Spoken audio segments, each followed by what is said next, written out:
রাইয়ের অসুস্থতার সুযোগটাকে কাজে লাগিয়ে এইবার অনির্বাণকে শায়েস্তা করার ব্যবস্থা করলো নীলু। হ্যাঁ বন্ধুরা, ভিডিওতে লাইক দিয়ে দেখতে থাকুন। যে মুহূর্তে কিনা রাই এত ঝক্কি ঝামেলা সামলে নিজের প্রতি অবহেলা করা শুরু করে দেয়, ঠিক সেই মুহূর্তে রাই হঠাৎ করে অসুস্থ হয়ে পড়ে যখন মাথা ঘুরে পড়ে যায়, অনির্বাণ অন্যদিকে এক মুহূর্ত অপেক্ষা না করে রাইকে কোলে পাতালে তুলে নিয়ে যখন হসপিটালে ছুটে যায়, হসপিটালাইজ করা মাত্রই রাইকে ডক্টররা যখন বলতে থাকে যে দেখুন উনি যথেষ্ট পরিমাণে উইক হয়ে পড়েছে এবং ওনার কিছু টেস্ট করতে হবে, তারপরে আমরা বলতে পারবো যে ওনার আসলে ঠিক কী হয়েছে।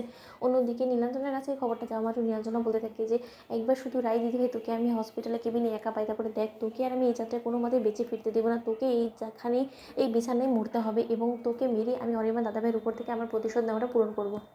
অন্যদিকে রাইয়ের মা মিষ্টিকে বলতে থাকে যে মিষ্টি সবসময় আমাদের সংসারে কেন এত ঝড়ঝাপটা আসে বলো তো, ঠাকুর কি কোনোদিন আমাদেরকে সুখের মুখ দেখতে দিবে না বলো তো। দিব্যি তো রাই অনির্বাণ চুটিয়ে সংসার করছিল, এর মাঝখানে সর্বনাশী নীলু একবার সর্বনাশ ঘটিয়ে ওদের মাঝখানে ফাটল ধরানোর চেষ্টা করলো। এবার যখন ওরা আবারও একসঙ্গে হলো, এর মাঝখানে হঠাৎ করে এখন আবার ও কেন অসুস্থ হয়ে পড়লো বলো তো। নিশ্চয়ই মেয়েটা নিজের প্রতি অবহেলা করেছে, আর করবে নাই বা কেন বলো তো। এত চিন্তার মাঝখানে কোন মানুষেরই বা মন মানসিকতা ঠিক থাকতে পারে বলো তো।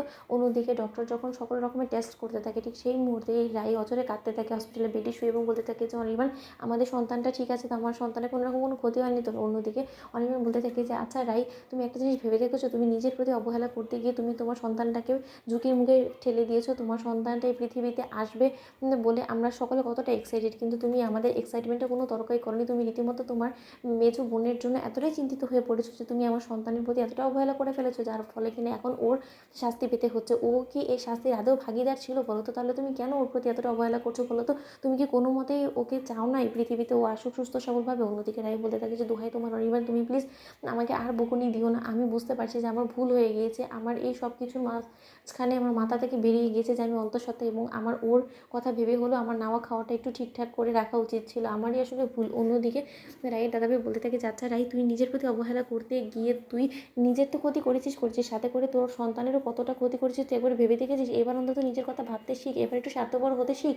অন্যদিকে ঠিক সেই মুহূর্তেই ডক্টর চলে আসে এবং আসা মাত্রই ডক্টরকে যখন অনির্বাণ চেপে ধরে এবং বলতে থাকে যে ডক্টর কী হয়েছে, রাই সম্পূর্ণরূপে ঠিক আছে তো, আমার বেবিটা রেসপন্স করছে তো? ঠিক সেই মুহূর্তে ডক্টর বলতে থাকে যে শুধু রেসপন্স না, বরঞ্চ আপনাদের জন্য একটা বিশাল বড় সুখবর নিয়ে এসেছি।